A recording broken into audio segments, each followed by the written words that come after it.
paraíso de Deus. Verso 11. Quem tem ouvidos, ouça o que o Espírito diz às igrejas. O vencedor de modo nenhum sofrerá o dano da segunda morte. Verso 17. Quem tem ouvidos, ouça o que o Espírito diz às igrejas. Ao vencedor dar-lhe-ei do maná escondido, bem como lhe darei uma pedrinha branca, e sobre essa pedrinha escrito um novo nome, o qual ninguém conhece, exceto aquele que o recebe. Verso 26. Ao vencedor e ao que guardar até o fim as minhas obras, eu lhe darei autoridade sobre as nações, e com cetro de ferro as regerá, e as reduzirá a pedaços como se fossem objetos de barro. Assim como também eu recebi de meu Pai, dar-lhe-ei ainda a estrela da manhã. E aí, verso 5. O vencedor será assim vestido de vestiduras brancas, e de modo algum apagarei o seu nome do livro da vida. Pelo contrário, confessarei o seu nome diante de meu Pai, diante dos seus anjos. E mais ainda, verso 12, ao vencedor falo-ei coluna no santuário do meu Pai, e daí jamais sairá. Gravarei também sobre ele o meu nome, o nome do meu Deus, o nome da cidade do meu Deus, a nova Jerusalém que desce do céu, vinda da parte do meu Deus, e o meu novo nome. Quem tem ouvidos, ouça o que o Espírito diz às igrejas. Verso 21. Ao vencedor dar-lhe-ei a sentar-se comigo no meu trono, assim como também eu venci e me sentei com meu Pai no seu trono. Quem tem ouvidos, ouça o que o Espírito diz às igrejas. Podem assentar-se, meus queridos. Cada uma dessas afirmações sobre o vencedor não se associa em nenhum contexto dos textos que foram lidos às categorias e significados de vencedor entre os humanos. Aqui o vencedor morre, o vencedor é perseguido, o vencedor é atribulado, o vencedor, à semelhança de Antipas, é cozinhado vivo num caldeirão de bronze. O vencedor tem que lidar com os poderes que estão no trono de Satanás, no lugar onde Satanás habita. O vencedor tem que resistir à tentação de não se sentir laudicensemente um ser acabado e que não precisa mais de coisa alguma, porque ele está feito e terminado. O vencedor é alguém que banca o caminho da fraternidade contra todas as hostilidades à sua volta. Esses são os contextos. E a cada contexto específico vem uma designação do que será dado e do que será feito em favor do vencedor. Vencedor é quem persevera até a morte. Vencedor é quem não desiste. É na vossa perseverança que ganhareis as vossas almas, disse o Senhor Jesus. O vencedor é aquele que diz: para quem iremos nós? Só tu tens as palavras da vida eterna. O vencedor é alguém que foi inapelável e irremediavelmente atingido pela graça de Deus, de modo que para ele não há retorno. O vencedor é como aquele meu irmão, amigo, querido nordestino, que já está na glória do Pai e que, em processo de morte, eu fui visitá-lo e ele, doente de um câncer que lhe carcomia todo, e ele já derramava salmoura na rede, de tão ferido que estava e morrendo.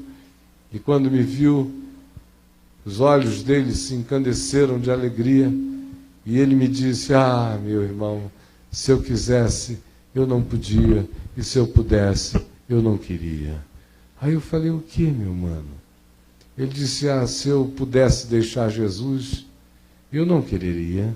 Como é que eu vou querer deixar Jesus? Não há nada mais maravilhoso do que Jesus. Agora, se eu quisesse deixar Jesus, eu não poderia, porque meu nome está escrito no livro da vida e ninguém me tira da mão dele. O vencedor sabe disso, sente isso, vive isso, é movido por essa convicção interior. E aqui em cada uma das designações feitas aos vencedores, basicamente há uma nota e há um tom que se repete.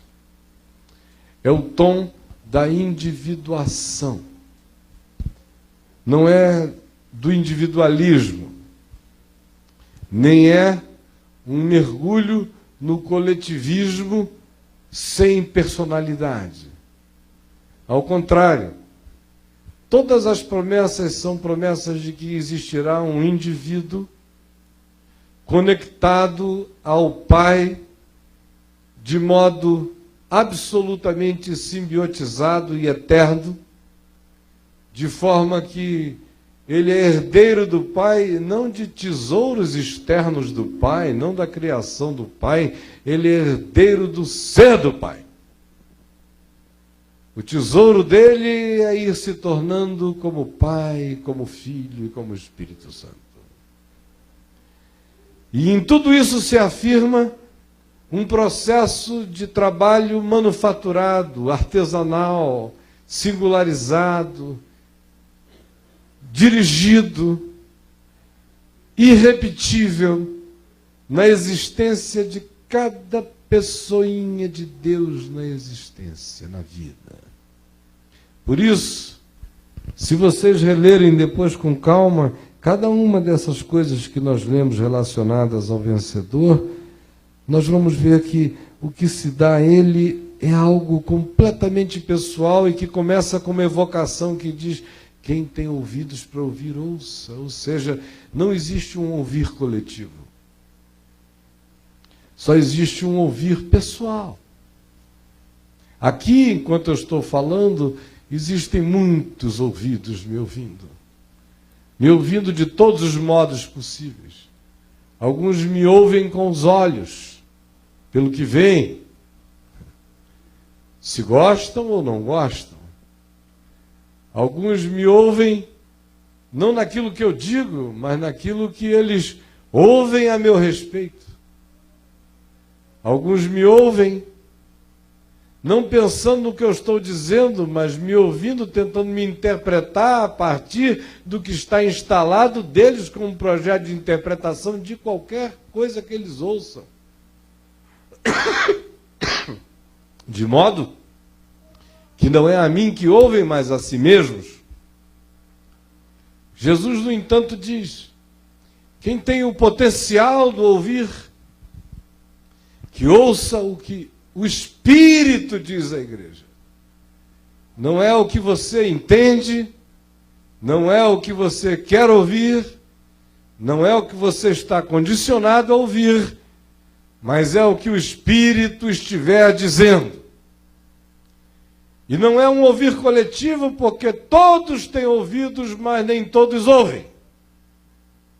Portanto, é um ouvir que se individua, não para o mal, fixando suas próprias opiniões e preconceitos e resistências, mas é um ouvir que se abre para de fato perceber o que o Espírito está dizendo. E conquanto se diga que é o que o Espírito diz às igrejas, as igrejas não têm um ouvido coletivo. Igreja é feita de gente. E nenhuma igreja ouve coletivamente nada, são indivíduos é que ouvem o que está sendo dito, e se conseguirem ouvir o que o Espírito está dizendo, então se poderá dizer que a coletividade está ouvindo a mesma coisa, do contrário, não. E o que se promete como recompensa para esse vencedor da aflição, da tribulação, da tentação, da mornidão, da indiferença, da hostilidade ou da angústia, ou da depressão, ou da opressão humana. É algo que se vincula a Ele e exclusivamente a Ele. Ao vencedor eu lhe darei, não é aos vencedores, é ao vencedor, é um indivíduo, é um convite que só pode ser atendido por uma pessoa de cada vez. Ao vencedor eu lhe darei que ele tenha acesso à árvore da vida e se refastele de comê-la. Se você ler o contexto, você vai entender por que a promessa tem a ver com a árvore da vida. Tudo aqui tem consequência nesses falares de Jesus, nessas cartas. Ou ele prossegue dizendo que o vencedor não sofrerá o dano da segunda morte. Ou o vencedor é aquele que vai ganhar uma pedrinha branca, como esta que eu ganhei hoje de presente do meu irmão, me dizendo, olha, já leva a pedrinha lá, porque aí Jesus só escreve o nome novo na sua pedrinha branca. Lhe darei uma pedrinha branca com um novo nome escrito nela, o qual ninguém conhece, ninguém, exceto aquele que o recebe. Você vai olhar e vai saber que é o seu nome eterno para o Pai. É o seu rebatismo de indivíduo eterno. E um nome que ninguém conhece. E que nunca foi dado a ninguém na civilização humana desde que Adão começou a nomear pessoas.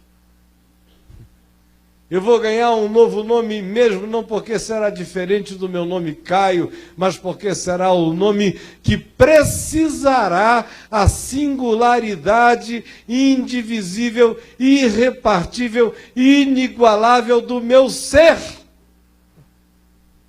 É o nome do meu espírito, que não é igual a nenhum espírito. É o nome do meu eu, que não é igual ao eu de ninguém, e que é completamente único, e que é obra de arte personalizada, feita pelo Pai, pelo amor do Filho e pela perseverança do Espírito Santo em nós. Ao vencedor, outra vez se o individua, dizendo que ele, entre outras coisas, vai receber o seguinte: ele vai ganhar autoridade sobre as nações, um cetro de ferro para reger povos, e também, assim como Jesus recebeu do Pai, ele diz, eu dar-lhe-ei a estrela da manhã. O que o Pai me deu, eu vou dar a ele. E quem tem ouvidos para ouvir, ouça. Ao vencedor, ele diz mais, eu vou fazer com que ele ande de vestiduras brancas, e de modo nenhum apagarei o seu nome do livro da vida. É o indivíduo que tem um nome inapagável. E mais do que isso, pelo contrário, eu confessarei o seu nome diante do meu Pai, diante dos anjos. Jesus vai dizer, eu conheço este ser, é meu. E o nome que eu dei a ele é este. E o universo inteiro ouvirá o seu nome. Todos os anjos, todos os seres, você será conhecido de todo ente vivo, de todos os universos, de todas as criações, como um indivíduo singularizado, feito pelo amor de Deus, esculpido como obra única e irrepetível, e não xerocável e não clonável. Ao vencedor, ele prossegue e individua outra vez o processo, dizendo: eu farei dele uma coluna no santuário do meu Deus, e dali ele jamais sairá, e gravarei sobre ele o nome do meu Deus. A nova Jerusalém que desce do céu, vinda da parte do meu Deus, e gravarei sobre ele o meu novo nome. É tudo absolutamente dele, dele, dele, gravado no outro de modo singular. Aí você diz: entendi. Galardão, então, significa individuação. Porque no meio cristão, que é um meio extremamente capitalista, tanto é que hoje em dia você ouve as mensagens ditas evangélicas ou cristãs na televisão, e todas elas são sobre o Velho Testamento. E todas as ilustrações são materiais. E todo vencedor é quem despoja o outro. Entrou e despojou e tomou ouros e pratas e pedras preciosas. Entrou e despojou e tomou do outro tudo. Entrou e despojou, e assim o Senhor te fará vencedor. Vencedor no meio da religião hoje é quem despoja, é quem toma o que é do outro, é quem compete e possui. Esse é o espírito que está instalado, e este espírito tem um pai e se chama Satanás e diabo. O Espírito de Jesus diz ao vencedor: eu farei dele um ser singular, de riquezas interiores infinitas. Vencedor será uma miniatura crescente do amor de Deus para todo sempre. O tesouro do vencedor não são exterioridades, são segredos. É um nome que ninguém conhece. É o nome do meu Deus que ninguém sabe. É o meu novo nome. É uma pedrinha branca. Galardão é intimidade com Deus. E não é medido lá de fora por hierarquias na Nova Jerusalém, quem mora na cidade baixa, na cidade média ou na cidade alta. Ela não só é quadrangular, mas é plana. E o que tem valor entre nós lá nem aparece, vira fundação. Pedras preciosas, tudo que é precioso fica embaixo do chão.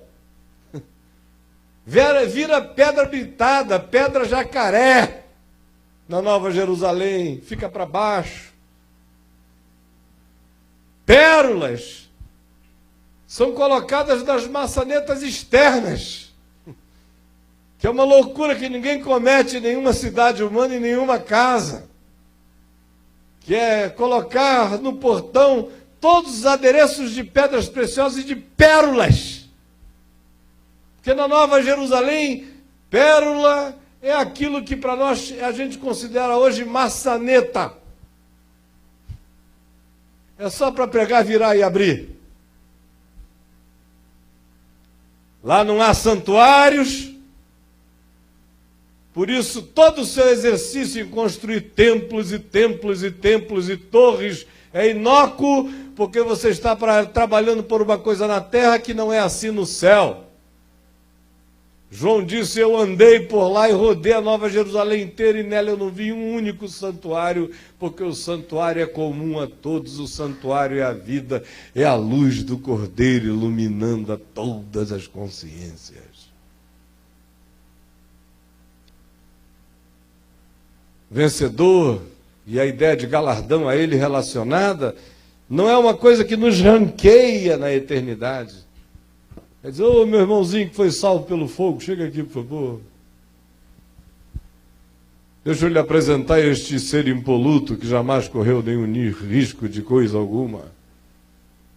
Aí a gente repetiria o mundo cristão todinho do lado de lá e seria um inferno. Sim. Uns galardoados humilhados, aquele galardãozinho de soldado raso, passando pela Praça Nova Jerusalém, batendo continência para os generais, para os almirantes da glória. Vocês já imaginaram que ridículo? Os galardões cristãos são todos assim. São fundos de poupança.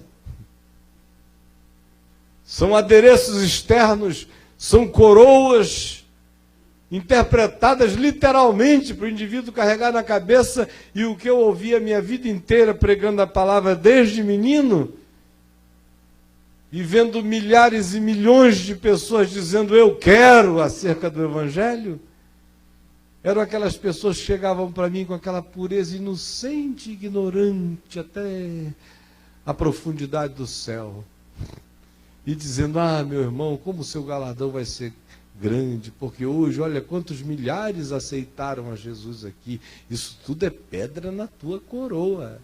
Eu brincava e dizia, meu irmão, para com isso, porque senão vai virar, eu vou ter que virar Golias para carregar essa coroa, porque vai pesar demais. Não é nada disso.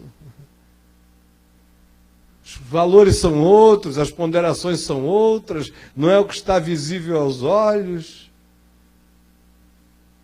Aí a gente vai ficar sabendo que a maior criatura da Índia no século passado não foi Gandhi, mas talvez uma senhorinha que ninguém conheceu o nome, que amou mais do que ninguém amou naquela terra. E a gente vai ficar sabendo quem era quem para Deus. Como eram os corações, não as performances. Aí a gente vai ficar sabendo, não por aferimentos exteriores, mas por critérios de alegria, de gozo, de resplandecência sem acinte.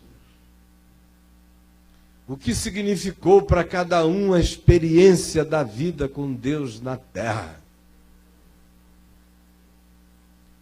Portanto, o vencedor é alguém que não resistiu ao trabalho de entalhe, de esculpimento do Espírito de Deus hoje, no caminho, no dia que se chama hoje, porque antes de qualquer coisa o que se diz ao vencedor é que se ele tem um ouvido para ouvir, que ele ouça, porque a fé vem pelo ouvir e pelo ouvir a palavra de Deus. E é por essa palavra da vida que vocês estão ouvindo, que está saindo da minha boca como uma mera situação de mídia, porque eu sei que o que eu estou dizendo a vocês é o Evangelho de Jesus, na sua pureza e simplicidade maiores. Então ouça o que o Espírito está falando a você. A cada um individualmente. Não pense no seu marido e em como alguma coisa já dita nele teria cabido bem, ou na sua esposa, ou como você lamenta que talvez ela não esteja com ouvidos próprios para entender agora, ou nos seus filhos, ou nos seus amigos, ou no seu pastor, ou naqueles que você convidou e que eventualmente estejam aqui, e que à luz do seu pensamento são pessoas que não têm entendimento elevado como você. Descarte todas essas tentações perversas agora. Porque Deus só tem uma pessoa com a qual Ele quer falar hoje aqui, e é você. E se você não quiser ouvir, essa reunião está perdida. Só não estará perdida para quem a ouvir, do contrário, quem não a ouvir a perderá. E o que é que você veio hoje aqui para ouvir? De fato e literalmente eu iria pregar em Efésios 4 e 5, mas a pedrinha branca quicou assim na minha frente e me levou para uma outra direção.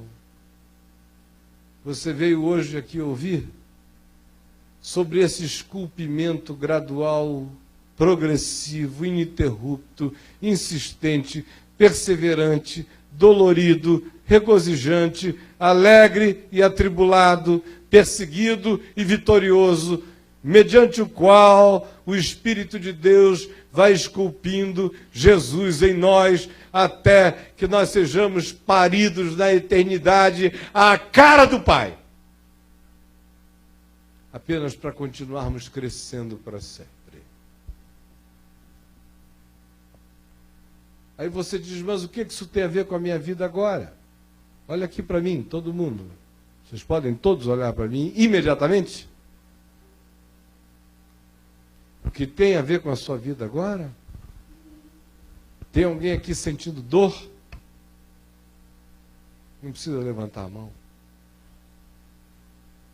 Tem alguém aqui sentindo perda?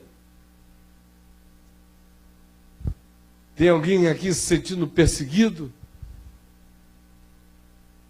Há alguém aqui se sentindo desanimado? Há alguém aqui que diz, meu Deus, eu não sei porquê, mas eu estou morno. Há alguém aqui com aquele sentimento de que trabalhou tanto para Deus ao ponto de não deixar Deus trabalhar nada nele.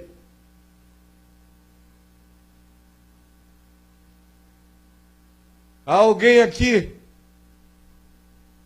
que diga, eu quero que o poder de Deus se aperfeiçoe em mim, que a graça de Deus se dilate na minha existência, porque eu tenho um teto baixo e um coração estreito e pequeno.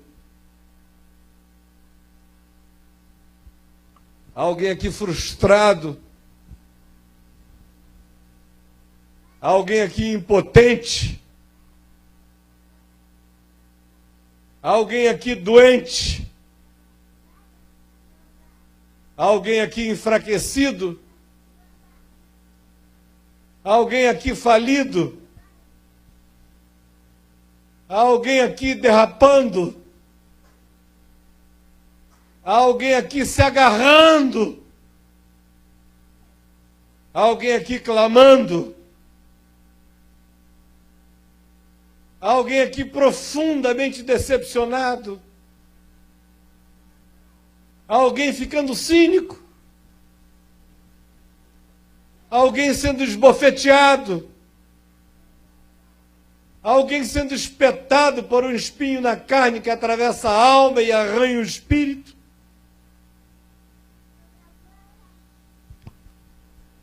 Há alguém aqui dizendo, meu Deus, por que enquanto tantas coisas boas estão me acontecendo, paralelamente eu tenho que sofrer sentando aqui nessa chapa de ferro que me queima e que me deixa num desconforto enorme? Por que as tuas bênçãos nunca vêm apenas elas carregadas de alegria, mas quase que frequentemente elas nos abençoam na mesma medida em que nos enfraquecem e nos tornam dependentes?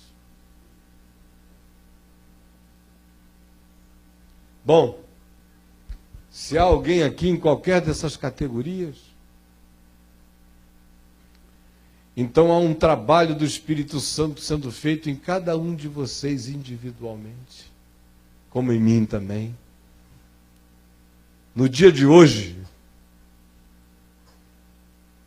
com as perdas de hoje, com as podas, com as intervenções, Ele disciplina e corrige a todo filho a quem ama. Ele deixa ficar pedra bruta aquele acerca de quem ele não tem projeto de transformar na sua imagem e semelhança. E para todos ele tem esse projeto. Não resista essa graça que se derrama sobre você. Agora, o trabalho de esculpir é um trabalho de quebrar, é um trabalho de perder, é um trabalho de tirar lotes e lotes e excessos de material, para que apareça uma Verônica, vero ícone, face verdadeira, conforme aquela da estátua no Vaticano, uma pedra imensa de mármore, teve que ser quebrada para que fosse aproveitado dali talvez 25% do que um dia tinha sido o lote inteiro. Aí ele corta, ele quebra, Ele pega o seu sisal e ele racha.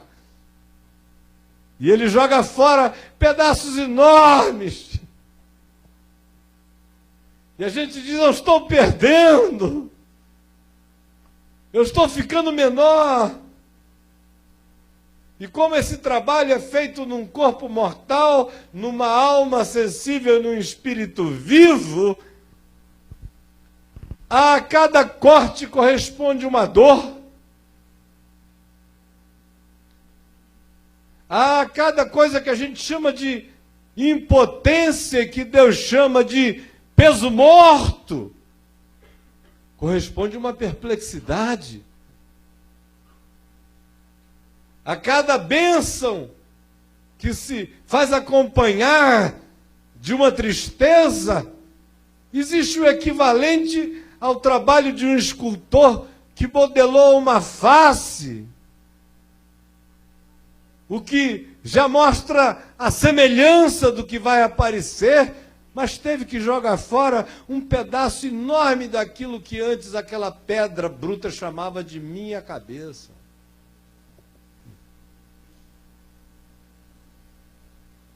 Eu ganhei umas videirinhas lá na nossa casa em Brasília e as plantei e delas cuido todos os dias, como cuido de muitas outras plantas. Me faz muito bem cuidar de plantas, eu me lembro do trabalho de Deus por mim. Especialmente quando eu tenho que pegar aquela videira e chegar ali com o meu cortador e ter que escolher um ramo, 2 para saírem. E o critério é ver qual é o que está crescendo mais e aonde é que está dando mais fruto. E aí, com uma dor imensa, às vezes você tem que cortar um pedaço de galho enorme para o lado de cá e outro para o lado de lá, para fortalecer este aqui. E dói em você. Mas você tem que fazer por amor à videira, para que o fruto dela cresça, para que seja doce, para que ela se expanda. E esse é um trabalho de individuação, porque em cada videirinha daquelas ali, eu não vou com um modelo dizendo a cada galho esquerdo da 3ª fileira de subida eu corto um, não. Você tem que ver em cada um onde precisa ser cortado, onde está, onde a vida está crescendo e estimular, e aonde seiva está sendo drenada e cortar para fortalecer o projeto único. E dói. Se dói em quem corta, imagina só em quem é cortado. Porque quem corta, pelo menos sente a dor consciente do amor que diz, eu estou cortando para o bem. Mas o serzinho que está sendo cortado apenas diz, ai, ai, ai, por que o Senhor está fazendo isso comigo? É para te dar uma pedrinha branca. É para deixar você comer da árvore da vida. É para dar um novo nome a você, o meu novo nome que ninguém conhece. É que para que no final você seja mais você. E você seja a minha cara. E você se pareça com o meu Pai. E você carregue a plenitude de Deus.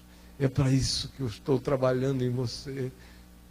Para que você seja esse vencedor. Aí olha aqui para mim. Nós todos somos educados quase que diariamente a olharmos para o outro e competirmos, ainda que inconscientemente, pelo dom, pela bênção e pelo projeto de existência do outro. A igreja tem esse poder de tentar clonar pessoas a partir dessa ideia do líder, que é uma ideia feia. Porque Jesus disse que no meio de vós, aquele que lidera, seja o que sirva, seja o menor. Só que entre nós o que lidera é o que aparece, é o que é visto, é o que dá ordem, é o que manda, é o Alexandre o Grande. Não é conforme Jesus de Nazaré, pelado e lavando o pé dos outros, na fraqueza e na singeleza de atos muito, muito quietos. Entre nós, perversão e a subversão do significado do trabalho de Deus se perverteu tanto, que você ouve de pessoas, da maneira mais clara e explícita possível, o fato de que o grande desejo deles era ser como você. Eu peço a Deus todo dia para ser como você. Eu digo, pelo amor de Deus, não faça esse mal contra a sua vida. Não cometa esse pecado, não peça essa desgraça para você. Eu queria tanto ser como você, ou como o irmão fulano de tal. Eu acho interessante, inclusive, gente que prega e que diz que faz de tudo para ser como uma outra pessoa. Está jogando fora seu galardão. É aquele que não quer que o Miguel Ângelo do Espírito corte pedras em excesso para ele ficar com a cara dele em Deus. Ele quer ser uma imitação de alguém, ele não quer ter rosto próprio. Por isso ele não quer perder nada, ele só quer acumular, acrescentar, ele só quer jogar mais selfie no lugar do eu real. Ele só quer acrescentar o si mesmo, que é feito do acúmulo e da legião das personas que a gente admira, incorpora, introjeta, veste, a ponto de desfigurar o nosso próprio ser. E aí todos querem ser como líder, como aquela brincadeira de criança. Todos marcham como líder, todos andam como líder, todos andam como líder. E fica aquele bando de clone brigando contra, pesquisa contra células-tronco, sem perceber que sem célula-tronco nenhum, todo mundo já está clonado. Sem ter precisado de genética, foram colados por lavagem cerebral. Clonados por perda de individualidade, por ausência de individuação, foram clonados pela inveja das bênçãos do próximo. O sonho é ter uma mulher como a tua, uma vida como a tua, as coisas que tu tens. E os mais espirituais dizem ser como você. E você não vê ninguém dizendo, eu quero ser eu mesmo em Deus em plenitude. Porque a melhor versão de mim sempre serei eu mesmo em Deus em plenitude. E porque o ambiente e a espiritualidade estão todos pervertidos e paganizados, as pessoas nunca crescem no trabalho de individuação, entendendo e participando e cooperando com o esculpir de Deus em nós. Se oferecendo ao invés de resistir ao trabalho. A gente resiste ao trabalho quando resiste à disciplina.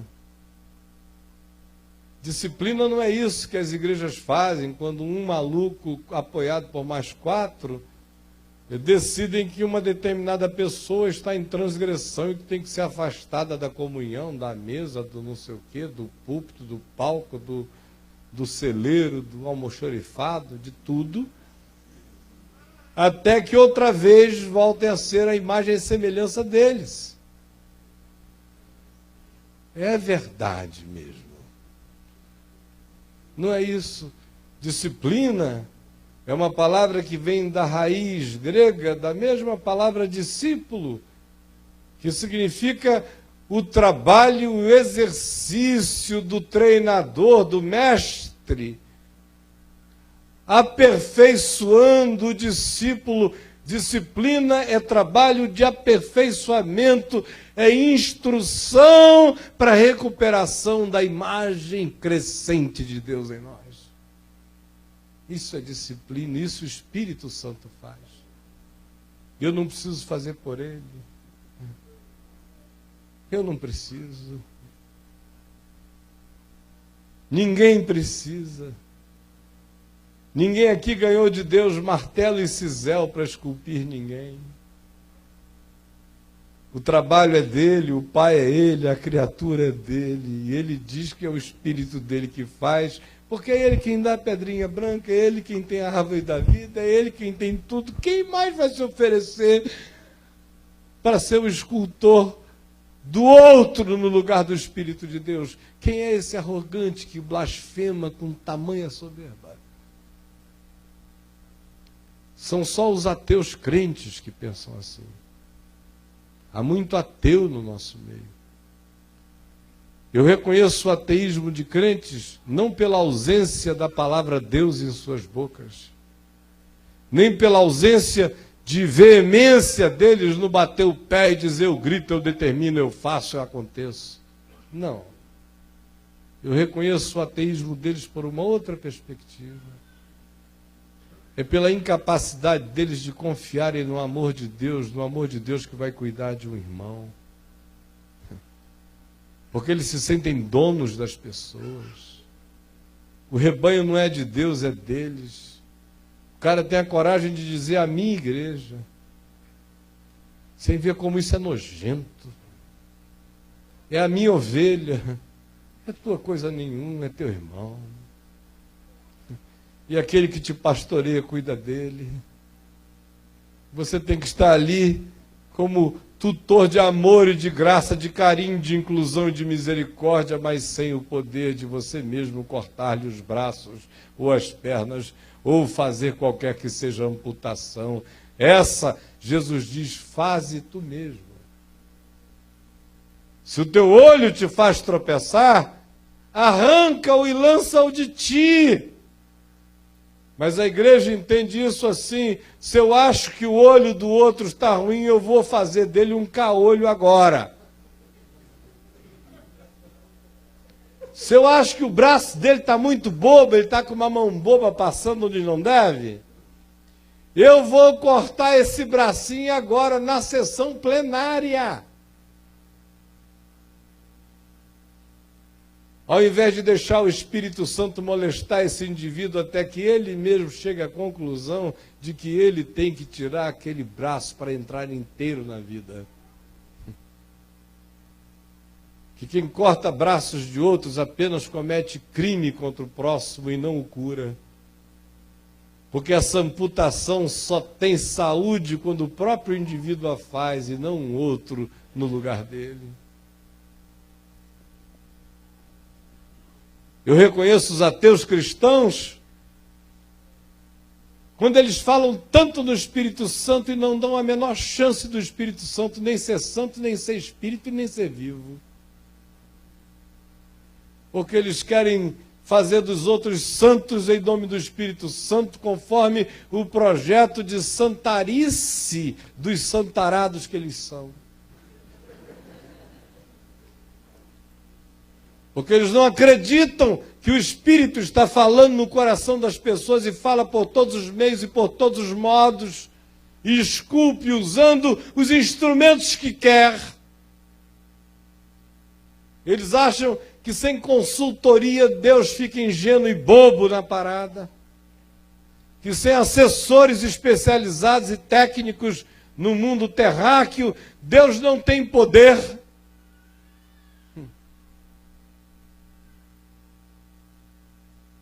E aqueles que assim pensam e assim agem sobre outros, cometem grande pecado contra o Espírito de Deus, porque estão pretendendo assumir para si um papel que é do Espírito de Deus e tentar fazer o lugar de Deus na vida de quem quer que seja, é sempre ação diabólica. Os ateus crentes são os que olham para uma pessoa e dizem se perdeu. São os que dizem de alguém se desviou. Porque aqueles que creem no Senhor não conhecem essas palavras. Só Deus diz, ele se perdeu, ninguém mais diz. Só Deus sabe quem se desviou, ninguém mais sabe. a menos que haja alguém aqui que diga que conhece os segredos dos corações dos homens. Do contrário, não peque contra o Espírito de Deus, confessando Deus contra Deus. Os ateus crentes são os que acham que a cada dor corresponde uma maldição, que a cada fraqueza corresponde um pecado, que a cada vicissitude corresponde uma desobediência, que a cada fragilidade corresponde uma necessidade que o indivíduo tem de apanhar, pela simples razão de apanhar. Os ateus crentes não veem no processo que é entristecidos, porém sempre alegres, que é nada tendo, mas enriquecendo a muitos, que é como quem morre, mas eis que vivemos. Eles não entendem nunca a sutileza do amor e da mão de Deus mexendo o coração. Eles são capazes de pedir em oração que Deus pare os processos de Deus da vida deles e dos outros. A única coisa que ele quer é que Deus chegue com uma injeção de Buscopan na veia. Senhor, o que o Senhor quer fazer não me interessa, mas dá uma injeção de Buscopan na minha veia e pare essa dor agora. E olha, eu estou ordenando, hein? Decretando. O enfermeiro celestial trabalha rápido. Tira. E daquele irmão ali também. Porque na minha congregação ninguém sente dor. Ninguém. Dor é do diabo.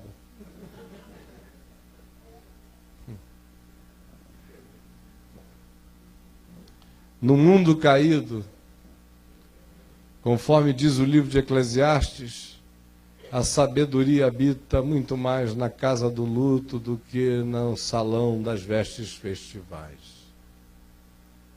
Se você pega o Novo Testamento e isola a palavra produz, você vai ver que ela sempre acontece vinculada à dor. A tribulação produz perseverança, experiência, esperança. A tribulação produz eterno peso de glória. A tribulação produz caráter e um ser não tergiversante. A tribulação produz um perseverante irremediável. A tribulação faz o indivíduo e a perseverança nela amar a Deus contra as circunstâncias e servir a Deus por nada.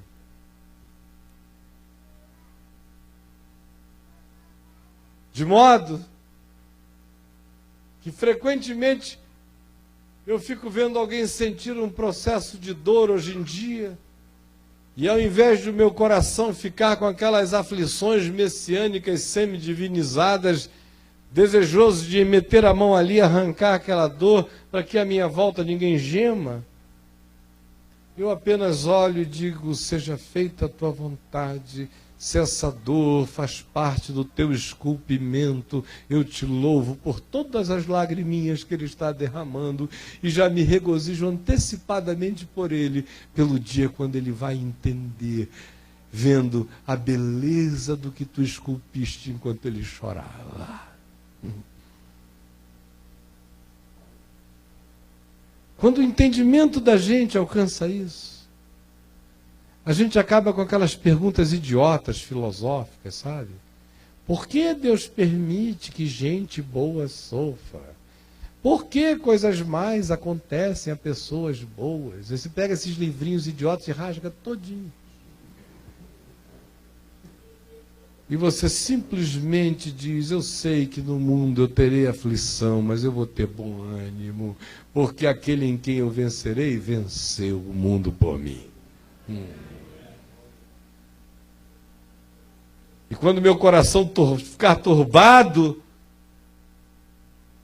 eu vou me lembrar que eu tenho morada sendo preparada na medida em que eu já estou sendo morado e na medida em que eu abro espaço para que na morada interior na qual ele habita em mim, haja dilatamento imenso, porque a minha morada além vai se proporcionalizar na medida da minha morada aqui, na minha disposição, de que em mim o Espírito de Deus não encontre nem medida, nem limite e nem contenção. Quando a gente entende isso, acaba esse mundo de bênção e de maldição. Institui-se apenas o mundo do amor de Deus cuidando de nós.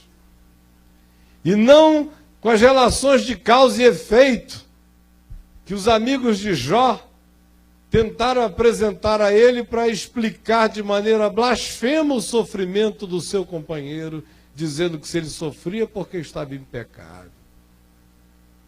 Ao contrário, a partir dali se fica sabendo que o sofrimento não é necessariamente algo que nos acomete porque nós estejamos em pecado, embora toda prática deliberada de pecado nos chafurde mais cedo ou mais tarde em sofrimentos horríveis. No entanto, o justo é esculpido porque não existe justo acabado. O Jó, lindo, do início, era um menino, um escoteiro do Jó, depois de ter sido josificado pela dor toda. E terminar ele próprio dizendo: eu te conhecia só de ouvir, mas agora, depois disso tudo, os meus olhos te veem, porque eu estou enxergando a tua face no trato do teu amor, que em mim gerou agora essa resposta perplexa diante de ti, do teu mistério amoroso, e apenas me curvo diante de ti, agradecido pela tua vontade.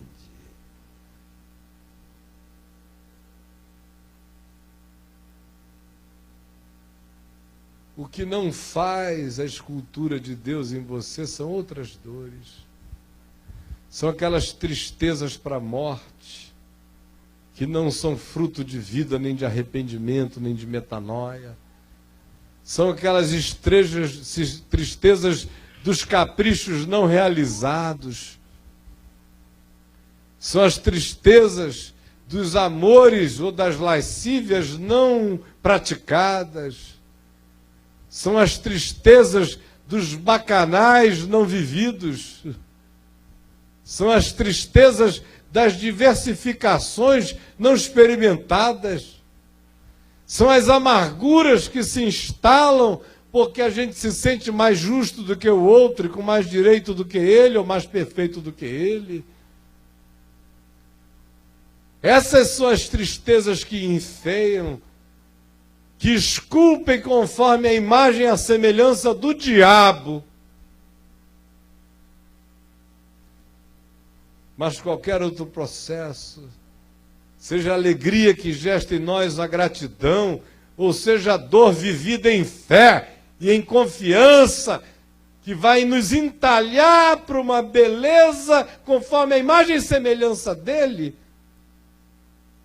se assim for, a gente vai agradecer e vai dar graças por ele em todas as coisas. Alguns de vocês estão me revendo aqui depois de muito tempo, embora esta seja a primeira vez que eu visite Porto Ferreira. Mas não é a primeira vez que eu estive em Porto Ferreira, porque eu estive aqui em Porto Ferreira todos os sábados durante décadas e décadas com o meu programa de televisão, com tantos outros meios, e muitos de vocês iam me ver e ouvir em outros lugares, os que já eram nascidos à época. No entanto, o que eu quero dizer a vocês, concluindo aqui, por exemplo, ilustrando tudo isso a partir de mim mesmo, é que eu hoje olho para trás e vejo que as coisas que me foram mais doloridas na vida foram disparadas as que me fizeram melhor. Entre os meus 18 anos, quando eu me converti, E os 43 anos, quando eu me divorciei, eu vivi uma vida tão protegida por Sebes como Jó, que a única dor que eu podia reportar era a dor solidária pela loucura de outros. Mas não na minha casa, não na minha vida e nem perto de mim. Perto de mim, o que eu sentia era que havia um espírito de irrepreensibilidade, de poder, de autoridade, de proteção, de harmonia, de sinfonia, de orquestra, tudo rodava bonitinho. A ponto de que eu que atendia o dia inteiro milhares de pessoas no curso do ano e das décadas, todas com dor, com angústia, com aflição, olhava para mim mesmo e dizia: meu Deus, eu não estou pedindo para o Senhor mandar nada em cima de mim, mas eu confesso que eu acho estranho. Me dá medo de não ter aprendido a sofrer até os 43 anos de idade, sofrer dores em mim, porque eu só sei sofrer por outros. Me dá medo de ficar velho demais sem aprender o significado disso. Não estou te pedindo nada. Aí quando o pau começou a cantar, e sabe aquela canção de Bossa Nova que não tem fim? Bossa Nova é uma música interessante para mim, porque eu nunca sei quando ela começa, nunca sei quando ela acaba. Ela vai assim, parece que ela não vai acabar nunca. Se ficarem cantando, ela dura para o resto da vida, não é? Quando o pau começou a cantar, e não tinha mais posição,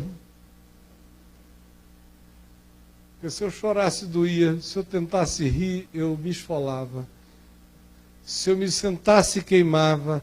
Se eu ficasse em pé, os espinhos entravam na cabeça. Se eu me abaixasse, tinha uma espada apontada contra essa região carente e sensível.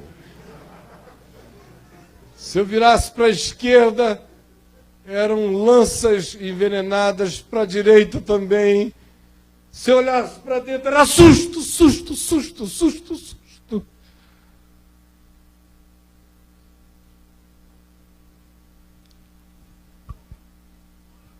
E aí, além de tudo que foi acontecendo a partir da vida pessoal, depois se torna um episódio público, depois vira conversa de candinha na boca de todo mundo, depois são mentiras e mentiras e mentiras e mentiras, de todo tipo, de toda sorte, invenções as mais malucas. O Caio fugiu com uma menina de 16 anos para Miami.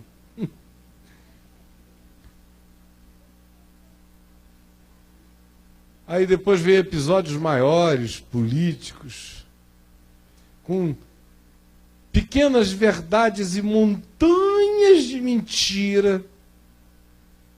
E você que passou a vida inteira sendo louvado, insensado e respeitado, agora é relativizado todo dia pela mídia nacional de ponta a ponta, de modo que você olha no espelho e você já não se reconhece mais. E diz: meu Deus, eu sou eu mesmo, mas será que ainda tem alguém percebendo quem eu sou? Se eu próprio estou ouvindo falar tão mal de mim que já estou começando a achar que eu sou uma desgraça mesmo.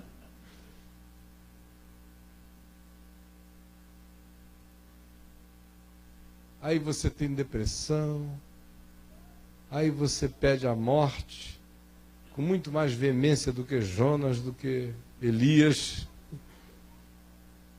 Aí você entra em covas escuras. Ou aí você quer fazer como Jonas, esquecer que Deus existe e fugir para uma terra distante. Ou você quer desistir de quem você é, para apenas descobrir que você foi marcado a ferro, a fogo por algo que está mais profundo do que as entranhas que você conhece em você mesmo. E aí a dor, de saber quem você é e já não ser mais conhecido por ninguém. E não é a necessidade de ser reconhecido, é só a necessidade de ser conhecido por quem dizia que te conhecia. É de virar um fantasma, uma assombração. É como está no filme Os Outros, com a Nicole Kidman, pensando que os outros é que são a assombração e que você é que é ao vivo, para depois descobrir que os outros é que são vivos, você é que é a assombração.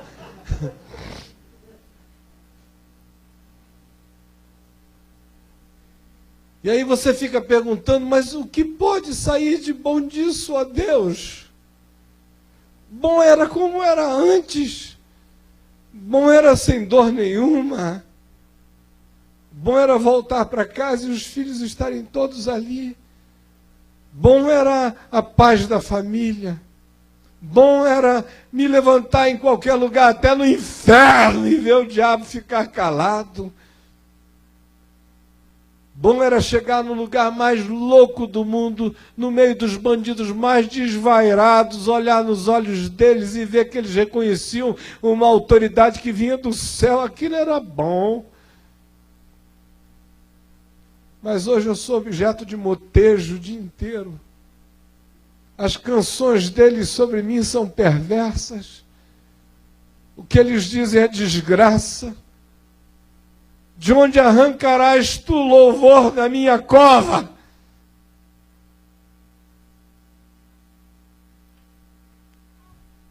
E você não entende nada. E você se examina todo dia e diz, meu Deus, continua tudo aqui, mas não tem mais nada aqui. E parece que ele não se contenta. E aí os seus melhores amigos viram seus inimigos mais maldosos. E você quase faz a pergunta do Nelson Rodrigues a ele, escuta, por que você me odeia tanto se eu não te fiz tanto bem assim?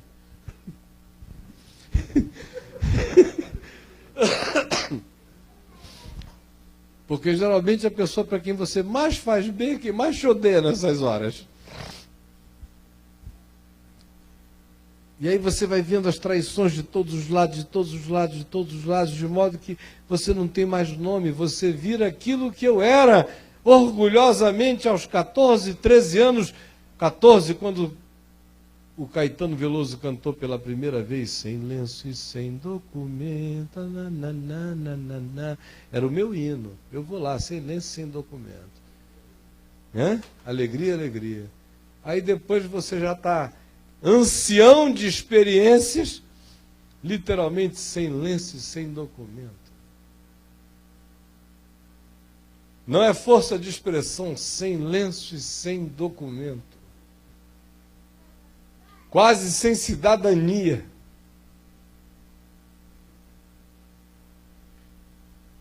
Mas Deus não se contenta. E Ele vai, te espreme daqui, te espreme dali. Aí pega assim o filho que você criou para suprir necessidades que lhe faltaram na infância, com uma entrega duplicada de atenções em relação à necessidade que ele tinha, e que viveu como um canguruzinho dentro do teu kilt, da tua bolsinha aqui. E leva ele diante de ti, você fica dizendo, mas e agora? E ele não para. Só que pela misericórdia dele, eu não tive que viver esse processo fazendo perguntas. Eu as fiz bem no início do processo, mas logo, logo os meus olhos começaram a se abrir.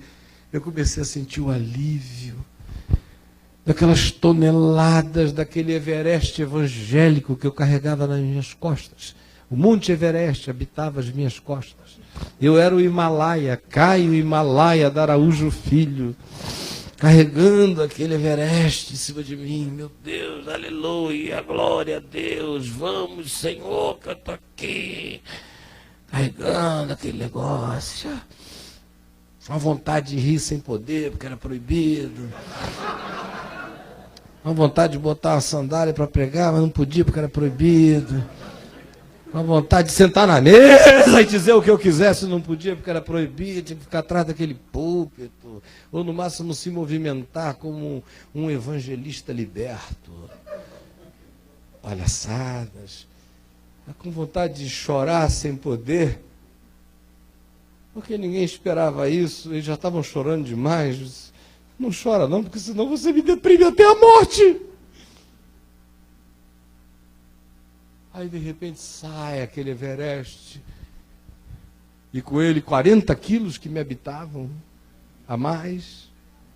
Aí um dia eu olho no espelho, vi a minha cara como se eu tivesse 18 anos e levei um susto. Falei, eu voltei. E não perdi nada. Só fiquei mais leve. E à medida em que aquilo que outros de fora podiam chamar de trituração ia acontecendo, mais iam sendo arrancados pesos mortos, gambiarras, caixas de lixo, depósitos e depósitos, almoxorifados religiosos, cangas, pesos, álbuns de uma família que não era minha, mas era apenas a projeção das necessidades dos outros sobre a minha própria vida. E aí, cada uma das outras coisas que foram acontecendo foram sendo celebradas por mim como misericórdia de Deus. Na hora que me ligaram lá da rua, que a minha enteada, filha da Adriana, minha filhota de coração, a Bruna, ligou gritando, 4h30 da manhã, Caio, o Lucas. E aí eu ouvi o meu filho Davi correndo por trás, dizendo, me dá, pegando o telefone e não podia falar, pai, o Lucas. Eu falei, ele partiu, meu filho. Só meu coração não fez uma pergunta, nenhuma.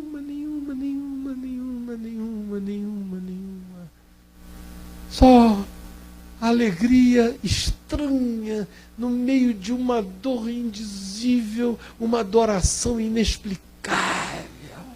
Faz parte. Para Ele é glória, e em mim é graça.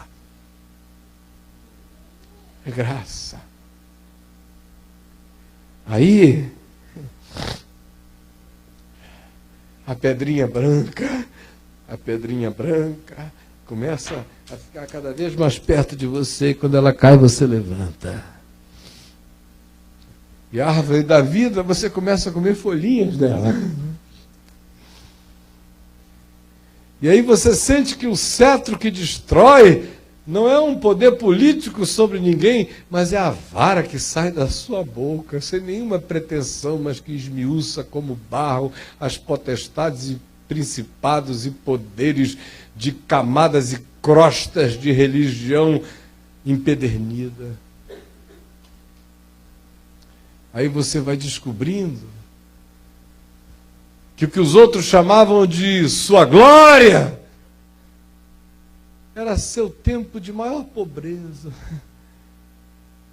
E o que agora os outros chamam de seus escombros é tudo refúgio para ganhar a mais de Cristo. E aí você vai descobrindo que dia a dia belezas novas sendo forjadas em você, que o seu entendimento cresce, que a palavra deixa de estar confinada à Bíblia e fica impressa, não como versículos e formas, mas como um entendimento vivo, mais vivo do que eu em mim. De modo que eu posso ser desmaiado, mas não vou falar mentira sobre o Evangelho. me anestesie, que eu posso falar bobagem sobre qualquer coisa, mas o Evangelho vai sair limpo da minha boca, porque ele entrou mais fundo do que jamais eu podia imaginar nas entranhas do meu ser. Mesmo que eu fale contra mim, será ele que eu falarei. Aí você diz, e eu com isso? Bom, se você não descobriu o que isso tem a ver com você, então quem tem ouvidos para ouvir o que o Espírito diz à igreja, vai embora para casa, porque eu não tenho mais nada a dizer. Se você não compreendeu. Agora é hora de você abandonar as amarguras. Amarguras não esculpem o amor de Deus em nós. Agora é hora de você amar, ou deixar, ou abandonar a falta de perdão, porque a falta de perdão não esculpe o semblante de Deus em nós. Agora é hora de você largar o preconceito, as intolerâncias, os juízos das aparências, porque quem assim faz perde o seu próprio interior, porque aprende a só olhar do globo ocular para fora, perde visão para dentro e perde reverência pela verdade do ser do outro, a partir do fato de que nele mesmo não existe nada de santo instalado. Agora é hora de dizer, faça-se a tua vontade, porque tu tens um caminho particular para mim. E eu vou concluir em 10 minutos, se vocês deixarem. Apenas chamando vocês para 2 manifestações singelas do Evangelho. A primeira é aquela de Lucas no capítulo 15, na primeira parábola daquela sequência de 4, que vai até o 16 e termina com o administrador infiel, quando Jesus fala da ovelhinha perdida. Qual é o homem que, tendo 99 ovelhas no aprisco, e contando sentir falta de uma, não deixará as 99, irá à procura desta uma que se perdeu, e em achando-a, regozijante a tomará, e dirá, eis aqui a minha ovelha que eu tinha perdido. Outra vez o coletivo fica lá, 99. E a individuação se estabelece, é uma ovelha, a qual ele chama de minha ovelha, para quem ele dá um novo nome, sobre quem ele escreve o nome do Deus dele e o novo nome que ele recebeu do Pai. É individuação profunda. Agora as 99 ficam lá fazendo uma conferência no aprisco. Se reúnem para fazer uma conferência. Por que será que a ovelha perdida se perdeu? Gente, ela se perdeu porque ela não anda conosco. Esse é o primeiro ponto. Não anda conosco. Quem não anda conosco está perdido.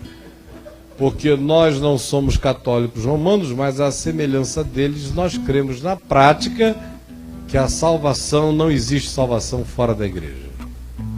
Segundo, a ovelhinha perdida se perdeu porque ela ficou fora da nossa cobertura espiritual, a cobertura do nosso aprisco. E aí ela se perdeu. Terceiro, ela se perdeu porque ela é rebelde mesmo. É uma rebelada, se levantou contra o ungido do Senhor e se perdeu. E ninguém imagina que ele tem 100, mas ele só tem uma de cada vez. E para eles, cada uma delas é singular. E ninguém vê que não há repreensões do pastor à ovelha. Ovelhas se perdem mesmo. Ovelhas são burras.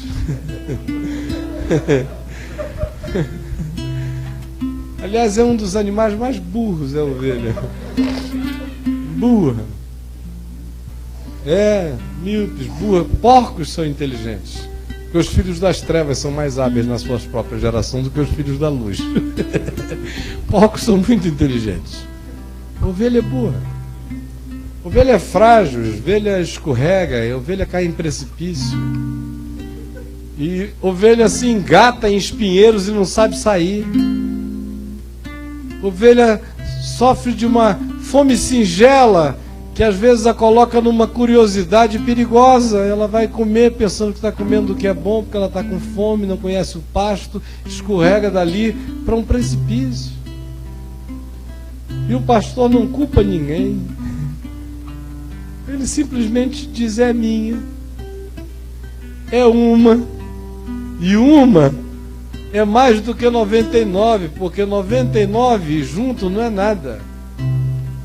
99 vale muito, um de cada vez.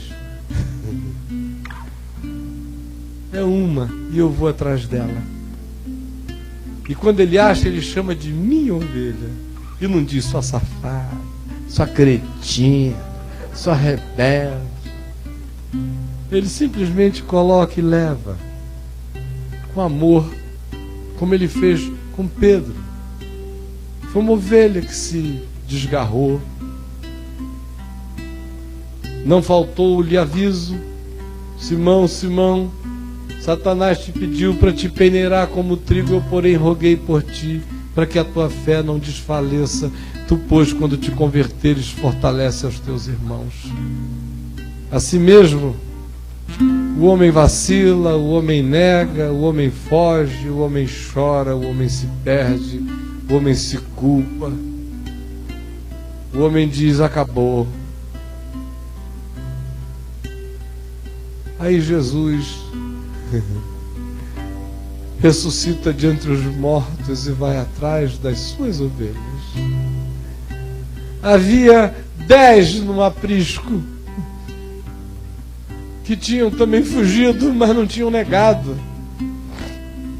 E praticavam a mesma política da disputa eleitoral entre o César Maia e o Conde, no Rio de Janeiro, aonde o nivelamento é por baixo. Na última disputa, a briga deles era saber quem é que mentia menos do que o outro.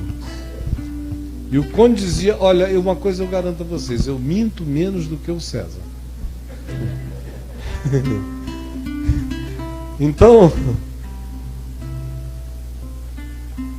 as 99 estão lá e ele vem à procura dessa sua ovelha. E Pedro aparece nessa história e os outros se diferenciam dele apenas porque diziam: não, nenhum de nós botou o galho dentro para empregada de ninguém na casa de Caifás. Foi Pedro que tinha essa coisa de eu sou Pedro, eu sou Pedro, eu sei, eu falo. Na hora que a menina disse esse é um deles, ele tremeu todo, disse que não era, acabou falando palavrões impensáveis. Então a gente está numa situação um pouco menos ruim do que. Mas Jesus aparece e diz: ide e dizei aos meus discípulos e a Pedro que se dirijam a Galiléia e lá me verão, porque tem um trabalho de individuação a ser feito nesse homem, nessa minha ovelha que vai aprender a cuidar de cordeirinhos e de ovelhas. Aí eles se encontram já dias depois de outros encontros em outros lugares. Eles se encontram em Tiberíades, na Galiléia. Era domingo de manhã cedo. Eles tinham pescado a noite inteira, não tinham apanhado nada. De manhã cedo, Jesus aparece com uma silhueta na praia e pergunta: filhos, vocês têm alguma coisa para comer? Aí eles disseram: não, a gente trabalhou a noite inteira e não pegou nada. E ele disse: então joguem as redes à direita do barco e achareis. E quando eles jogaram, já não podiam puxar a rede, tamanha era a quantidade de peixes. E Pedro nadou na direção de Jesus. Chegaram à praia. Ele, com aquela culpa danada, foi lá e ainda pegou os 153 grandes peixes na rede e quis puxar sozinho, não deixou ninguém participar, porque a culpa gera esse devocional neurótico. É o cara que quer fazer tudo sozinho. Não, para, Tiago, para, sai, João, essa rede é minha, só minha, deixa que eu pego. Mas por que, Pedro? Não, porque eu estou sentindo que eu devo. É uma inspiração do Espírito Santo para carregar essa essa rede sozinho. É a culpa dele. Culpa. Aí, o que acontece? Jesus pergunta apenas a ele: Simão, filho de João, tu me amas? Aí ele disse: eu te amo. Tu me amas mais do que estes outros, ou estas coisas, ou seja lá o que for, ou a qualquer referência? Eu te amo.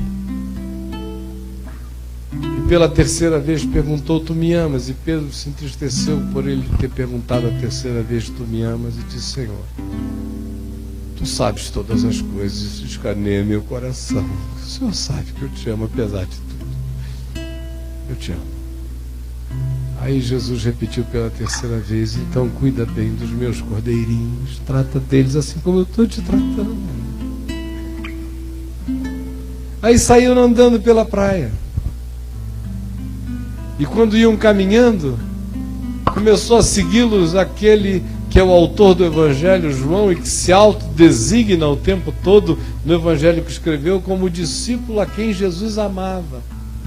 Que é uma coisa bonitinha, né? Que a gente fica pensando assim: pô, esse cara é um arrogante, deve se achar o rei da cocada preta, que Jesus gostava dele mais do que de todo mundo. Não, é que aquele é o evangelho dele, e ele está falando do que ele experimentava com Jesus, e ele era o discípulo que Jesus amava. Quem quisesse escrever a mesma coisa podia, como eu escrevo, sem escrúpulo: eu sou o discípulo a quem Jesus ama. Você pode escrever também. É porque é só quem se sente amado é que tem coragem de ir, botar a cabeça no peito, de fazer perguntas que nem todos têm. É porque o amor dá confiança. Aí Pedro olha para trás e vê que vem seguindo o tal discípulo a quem Jesus amava, o qual nasceu a reclinar a cabeça no seu peito e perguntar: Senhor, quem é o traidor? E Pedro não resiste. Ele, ao invés de ficar no processo de individuação dele, do que Deus estava fazendo nele, na pedrinha branca dele, no caminho dele, que era diferente de João. João não negou ninguém na casa de Caifás. João nunca quis andar sobre as águas. João nunca disse: se és tu mesmo, manda ir ter contigo. João não fez nada disso. João fez outras coisas. Quis queimar samaritano um dia, descer fogo do céu e fazer uma churrascada samaritana, um porcão em Samaria. Mas não aquelas coisas de Pedro. O tratamento de Jesus com João era um, com Pedro era outro. Assim como eu tenho filhos e com cada um deles eu tenho relações distintas, pedagogias distintas, ensinos distintos.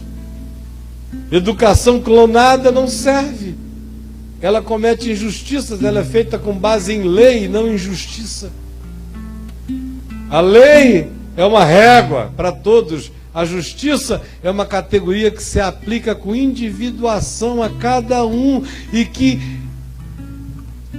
sobrevive, existe e demanda um critério de avaliação subjetiva de milhares de contingencialidades e circunstâncias. Senão não há justiça.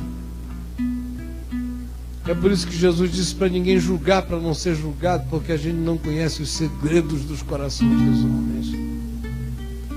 Então, Pedro olha para João e diz: e quanto a este? Sabe por que ele perguntou: e quanto a este? Leia em João 21 que você vai já ficar sabendo por que ele perguntou: e quanto a este? Olha só as razõezinhas da gente para querer saber o que vai acontecer com o outro. Pela terceira vez Jesus lhe perguntou, João 21:17, tu me amas? Pedro disse: tu me amas? E ele concluiu: apacenta as minhas ovelhas. E aí, preste atenção que a gente está terminando.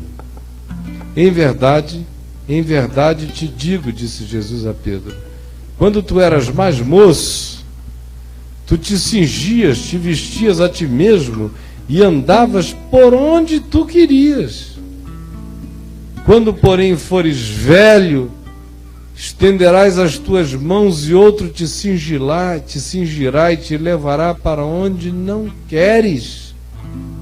Disse isto para significar com que gênero de morte Pedro havia de glorificar a Deus. Depois de assim falar, acrescentou-lhe: segue-me. Então Pedro, voltando-se para trás, viu também que ia seguindo o discípulo a quem Jesus amava, o qual nascia, reclinara-se sobre o peito de Jesus e perguntara: Senhor, quem é o traidor? E vendo-o, pois, Pedro perguntou a Jesus: e quanto a este? O Senhor já me disse que quando eu era mais moço eu era autônomo e livre. Quando eu for mais velho eu vou ficar, quem sabe, cego, fraco. Vão me pegar pela mão, vão até me vestir o que eu não estou pedindo, vão me levar para onde eu não quero. Isso é uma desgraça. É uma profecia de velhice horrorosa. Só que olha como é que se interpreta essa fraqueza. E disse isto para significar com que gênero de morte Pedro havia de glorificar a Deus, né? Mas Pedro ouviu aquilo e disse: isso é uma desgraça. Mas o que Jesus estava falando era de glória. E aí ele olha para trás e diz: bom, já que eu recebi essa profecia de futuro miserável, eu queria saber o seguinte: se eu estou só ou não nessa parada. E quanto a ele?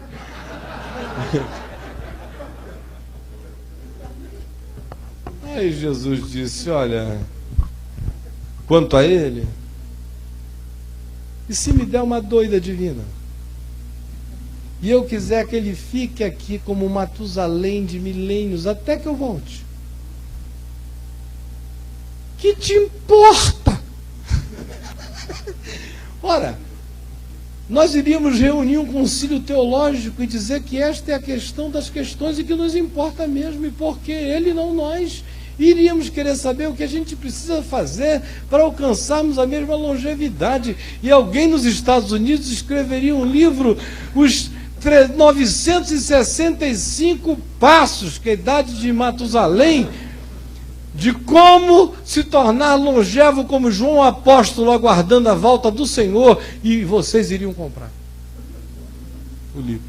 E tinha gente que não ia pregar. Não ia pregar. Eu estou mesmo sem mensagem, o povo está desanimado, tem um novo mover aí, o livro de Matusalém. João profetizado, João clonado, seja um João.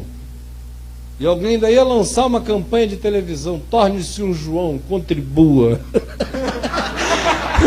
Faça um compromisso de 1000 anos. E o Senhor vai honrar, e você vai viver. Agora, não ponha limite à graça de Deus.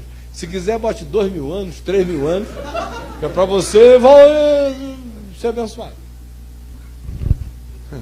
E quanto a este? Se eu quero que ele fique até que eu volte, que te importa? Olha, eu tenho uma relação contigo. Se ele vier aqui perguntar por que eu estou te perguntando de amor, te dizendo me segue, eu vou dizer: olha, volta para o teu lugar, porque você não tem nada a ver com isso. Agora, você também não tem o direito de querer saber o que eu vou fazer com ele. Eu estou dizendo o que eu vou fazer contigo. E você me siga. Me siga, porque se você não me seguir, meu amigo, não tem pedrinha branca. Agora, com ele, é com ele. E que te importa? João interpretou bem a morte de Pedro, porque viu naquela dor toda o modo como Pedro glorificou a Deus. E cada um de nós tem que olhar para o outro irmão e pensar a mesma coisa. E o Senhor fez isso para significar o modo como ele haveria de glorificar-se na vida daquela pessoa. Como aquele cego de nascença, acerca de quem perguntaram quem pecou, este ou seus pais, para que nascesse cego, porque essa dor já de nascença. E a resposta de Jesus foi: nem ele pecou, nem os seus pais, mas foi para que nele se manifestem as obras de Deus. E Deus faz obras lindas em cegos também. Faz em todos, faz até em mim que vejo. corro o risco de olhar para tantos lugares errados. Então, meu irmão, o caminho da graça de Deus para nós é particular, é individual. Vai nos levar à árvore da vida, a pedrinha branca, vai fazer de nós vencedores ricos no coração, porque vamos parecer cada vez mais com a imagem do Senhor. Esse é o galardão, é crescer na imagem dele, a ser como ele é. Agora, o modo como ele trabalha, o vencedor, é no cadinho da dor, é na limitação, é no espinho na carne, é na dificuldade, é na perseguição, é em tudo aquilo que a gente chama de existência. Às vezes é corrigindo os nossos pecados deliberados, outras vezes é nos perdoando dos nossos pecados ignorantes, outras vezes é usando as circunstâncias de calamidade chamadas acidentais para esculpir em nós as respostas que vão dando a cara de Deus na gente. Quando o ser responde a Deus e à vida em fé e em amor e em gratidão e em confiança, a cada resposta dessa, a imagem de Deus vai se moldando em mim. Por isso eu me glorio nas tribulações, porque ela vem carregada de peso de glória. Aí você disse, puxa vida, eu fui lá ouvir o Caio, o cara só falou de pedrinha branca e de tribulação. Eu quase não sei porque ele não jogou a pedra na minha cabeça, porque doeu demais. Só doeu em quem quer sentir dor. O que eu estou dizendo é, o que quer que você esteja vivendo hoje, seja uma frustração conjugal, seja uma tristeza com o marido, com a mulher, seja uma fragilidade com os filhos, seja o seu desemprego, seja a fraqueza na carne, seja a demonstração de que o seu corpo é corruptível e é de morte, seja o que for, ame a Deus de todo o seu coração. E aí, tudo isso vai cooperar para a escultura, para o modelamento, para o aformoseamento, para a beleza, para a construção da glória de Deus na sua vida. E se você estiver vendo isso acontecer na vida de alguém, não chame de pecado. Reconheça pecado no seu coração, não reconheça na vida de ninguém. Na vida do outro, o Espírito Santo é quem veio para convencer do pecado, da justiça e do juízo, não você. Você não foi enviado para isso. Você tem que reconhecer a obra do Espírito em você e deixar o Espírito fazer a obra dele no outro. Porque o que Jesus pergunta a você, se você ficar perguntando, e quanto a este, é que te importa. Com cada um, é com cada